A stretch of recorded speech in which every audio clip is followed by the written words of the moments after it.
కొత్త Lokah chapter 1 Chandra movie review starring by Kalyani Priyadarshan Naslen directed by Arun Dominic producer by Dulquer Salmaan. ఇక scene ఎట్లుందో తెలుసుకోబోయే ముందు ఇప్పటి వరకు మన ఛానల్ సబ్స్క్రైబ్ చేసుకోకపోతే please like share comment subscribe. ఇక మూవీ ప్లాట్ ఏంటంటే చంద్ర తనకున్న సూపర్ పవర్స్ గురించి తెలుసుకున్నాక ఏం జరిగింది, సన్నీ చంద్రని ఎందుకు ఇష్టపడతాడు, ఇంతకు మించి ఒక్క ముఖ్య ఎక్కువ చెప్పినా మీకు మూవీ మొత్తం స్పాయిల్ అయిపోతుంది. Coming to the positives, it was worth to watch. బొమ్మ 30 కోట్లతో తీసారంట భయ్య, 300 కోట్లతో తీసినోడు కూడా ఇంత క్వాలిటీ మెయింటైన్ చేయడము. Top notch quality, technically visually solid బొమ్మ. స్పెషల్లీ సినిమాలో విజువల్స్ అయితే మైండ్ పోతుంది భయ్య, ఆ రేంజ్ లో ఉంటాయి. హాలీవుడ్ కూడా పనికిరాదు. ఇక ఏం దాట్ కొట్టిండో తెలియదు కానీ జేక్స్ బిజాయ్ చింపి మింగిండి. అసలు మామూలు కొట్టుడు కాదు భయ్య, బీజిఎం ఇంటే అసలు పూనకాలే, ఆ రేంజ్ లో ఉంది మనోడి బీజిఎం అయితే. సినిమాకి మెయిన్ హైలైట్ జేక్స్ బిజాయే అవుతాడు. ఇక పోతే ఇంటర్వెల్ కు ముందు ట్విస్ట్ ఉంటది భయ్యో, అది ఎవ్వడు గెస్ చేయలేడు.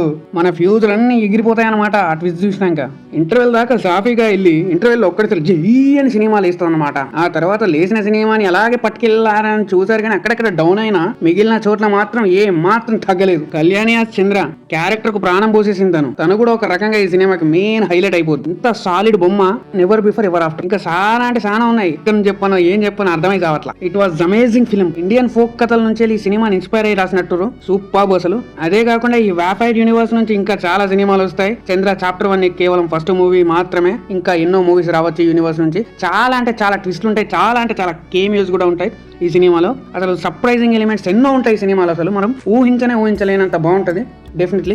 Basically Indian super hero movies లో నేను చూసినవి చాలా తక్కువ చూసా. అందులో మిన్నల్ మురళి ఒకటి, అది కూడా మలయాళం మూవీ అయినా అదొకటే నాకు ఎక్కువగా నచ్చుతుంది. కానీ దానికి మించి తీయగలం అనే రేంజ్ లో తీసిరు ఈ సినిమాని మాత్రం. It was two surprising, it was two amazing, it was worth watch. బొమ్మ చెప్పడం మర్చిపోయా, ఎస్పెషల్లీ నెస్లెన్ కామెడీ ట్రాక్స్ ఉంటాయి భయ్యా, నెక్స్ట్ లెవెల్ అసలు.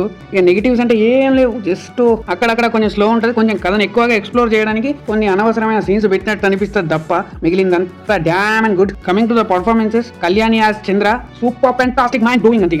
నెస్లెన్ as Sunny it was okay. ఆయన క్యారెక్టర్ మనకు అవసరం లేదన్నట్టు కాకుండా ఏదో పెట్టాలన్నట్టు పెట్టకుండా ఆయన క్యారెక్టర్ పెట్టడానికి కూడా ఒక రీజన్ పెట్టిరు చూడు, అది కేక. చాలా బాగుంది, చాలా బాగా చేశాడు ఆయన కూడా. ఇక రిమైనింగ్ అదర్స్ అందరూ బాగా చేశారు. Coming to the director Arun Dominic, ఆయన రాసుకున్న స్టోరీ ఏదైతే ఉందో సూపర్ గా ఉంది. ఆయన ఈ సినిమాని హ్యాండిల్ చేసిన విధానం కూడా సూపర్ గా ఉంది. ఇక పోతే ఒకటే డౌట్, అంత తక్కువ బడ్జెట్ లో అంత మాదిరి క్వాలిటీ ఎట్లా ఇచ్చింది అనేది పెద్ద డౌట్. ఇక రిమైనింగ్ సినిమా అక్కడక్కడ స్లో ఉన్నది మనకు తట్టవన్నమాట, ఎందుకంటే సినిమా అంతా బాగుంటది. ఇక ఏంటంటే దీన్ని ఒక యూనివర్స్ లా బిల్డ్ చేయడానికి అనవసరమైన క్యామియోస్ పెట్టి మిగిలిన సినిమాలకు లింక్ చేద్దామన్న థాట్స్ తో కొన్ని అనవసరమైన కేమియోస్ పెట్టినట్టు అనిపిస్తుంది మనకైతే. అక్కడ కొంచెం డిసప్పాయింట్ చేసినట్టు అనిపించినా కూడా మిగిలినంత స్టాండ్ అలోన్ గానే వెళ్ళిపోద్ది అనమాట సినిమా. అన్ని బాగా రాయాలంటే ఎవడి వల్ల కావట్లేదు, కొన్నైనా బాగా రాశారు. చాలా బాగుంది ఈ సినిమా అయితే, డోంట్ మిస్ ఇట్.